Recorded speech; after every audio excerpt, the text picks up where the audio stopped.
Dear friends, I wish to talk to you on chapter 13 of John's Gospel.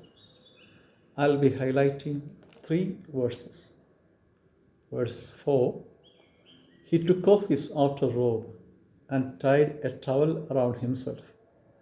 Then he poured water into a basin and began to wash disciples' feet and to wipe them with a towel.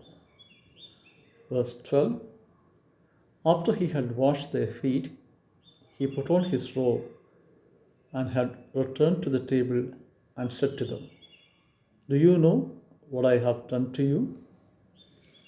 The image is clear in front of us. This is the passage we hear on Holy Thursday every year without exception. See how he seals the bond of their relationship, their friendship, their brotherhood with Jesus. You ought to do the same for one another, he continues. But do not take it as something you do just once. Can we consider it to be just a once in a lifetime act? Was it a mere posturing by Jesus, an effort to show off? Did Jesus perform this act for a dramatic effect at the Last Supper? We don't think so. Now look at verse 15. For I have set you an example that you also do as I have done to you. This is an example. It has to become part of your nature. How does something become part of one's nature? How does something become part of one's nature? Well, now they speak of three levels of mind or consciousness: the conscious mind, the subconscious mind, and the unconscious mind. Whatever you think at the moment is the conscious mind. Mostly what you act based on your conscious thinking. Whenever you repeat a thought a few times, when you bring to your mind the same thought a few times, over a period of time, days, the same thought goes to your subconscious mind. Now, third, again you persist with the thought over a longer period of time. You harbor the thought with a certain fondness. It becomes part of your unconscious. It becomes part of your person, your nature. This is the way we form habits. Dear friends, today, as India reaches the grim landmark of 3 lakh COVID deaths and threatening to rise further, a thought crossed my mind. How shall I respond to this? No country, no society can choose to be completely insulated from this. We cannot afford to confine into our cozy cocoons. Now, how do we transform this tragedy into an opportunity? An opportunity to serve, an occasion to care, and a time to acknowledge the presence of others.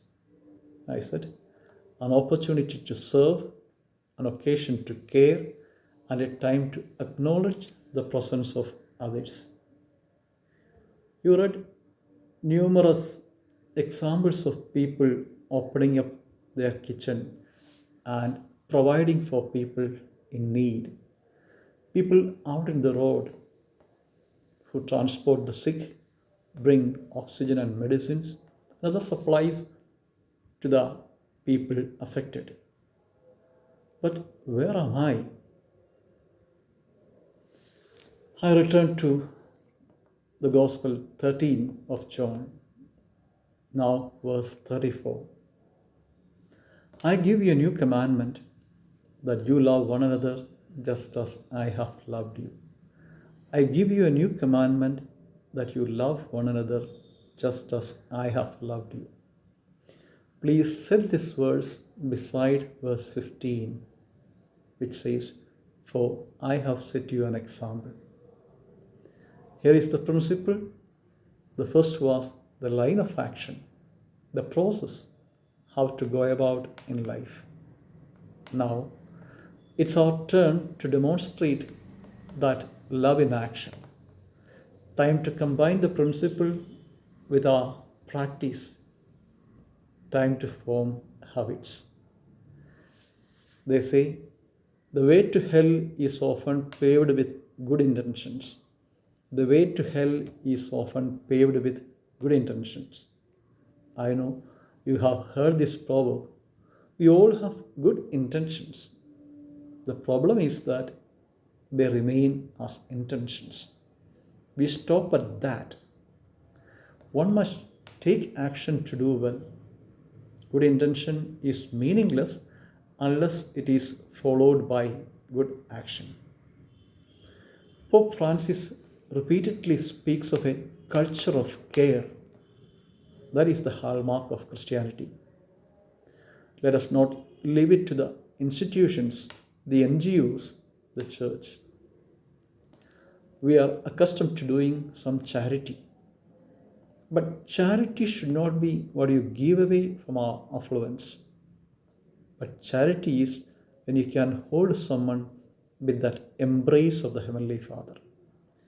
Charity is when you can hold someone with that embrace of the Heavenly Father, says Pope Francis. Friends, let us start the beginning of a new culture.